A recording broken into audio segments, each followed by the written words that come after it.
নমস্কার বন্ধু, আজ চলেছি চিতল মাছের কালিয়া নিয়ে।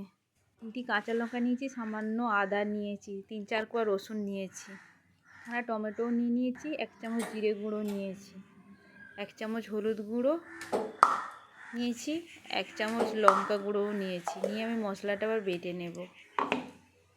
নিয়ে আমার মশলাটা বাটা হয়ে গেছে। এবার আমি মাছটাতে নুন হলুদ মাখিয়ে নেব। তার জন্য 1 চামচ হলুদ নিয়েছি, 1 চামচ নুন নিয়েছি। নিয়ে ভালো করে মাছগুলো একটু মাখিয়ে নেব। তো আমি মাছগুলো মাখিয়ে রেখে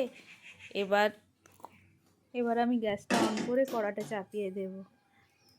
নিয়ে সামান্য তেল দেব। তেলটা গরম হয়ে গেলে মাছগুলো দিয়ে দেব। দিয়ে মাছগুলো ভালো করে একটু ভেজে নেব। মাছগুলো ফুটছিল বলে একটু ঢাকনা দিয়ে দেব। মাছগুলো বেশ ভালো করে ভাজা হয়ে গেছে। এবার আমি মাছগুলো একটু তুলে নেব।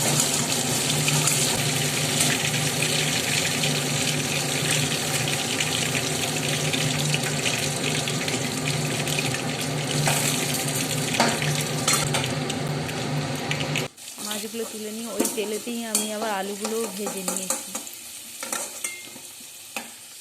তো আলুগুলো ভাজা হয়ে গেছে, আমি নামিয়ে রেখে দিয়ে আমি একটু ফোড়ন দিয়ে দেব। তার জন্য নিয়েছি 2টো তেজপাতা নিয়েছি, 1টা কাঁচা লঙ্কা নিয়েছি, 1 চামচ কালো জিরে নিয়েছি।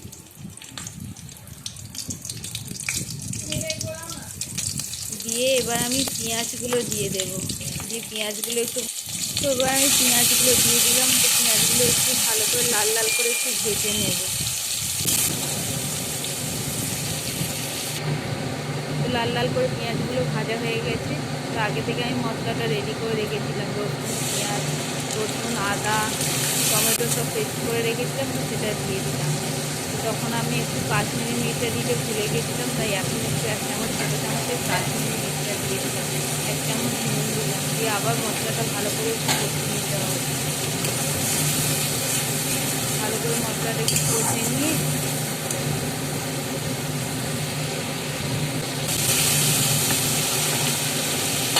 আগে থেকে আলুটা ভেজে রেখেছিলাম। সেই ভাজা আলুটা দিয়ে দেবো। দিয়ে আলুটা দিয়েও ভালো করে একটু কষিয়ে নিচ্ছি। দেখুন মশলাটা থেকে তেল ছেড়ে গেছে। কিছুক্ষণ কষে নেব। নিয়ে আমি জল ঢেলে দেবো। জল ঢেলে দিলাম। দিয়ে ভালো করে মিশিয়ে নিলাম। নিয়ে কিছুক্ষণ ফুটতে দিয়েছিলাম। ফুটে যাওয়ার পর আমি আবার মাছগুলো একটু দিয়ে দেব। দিয়ে কিছুক্ষণ ফুটিয়ে নেব।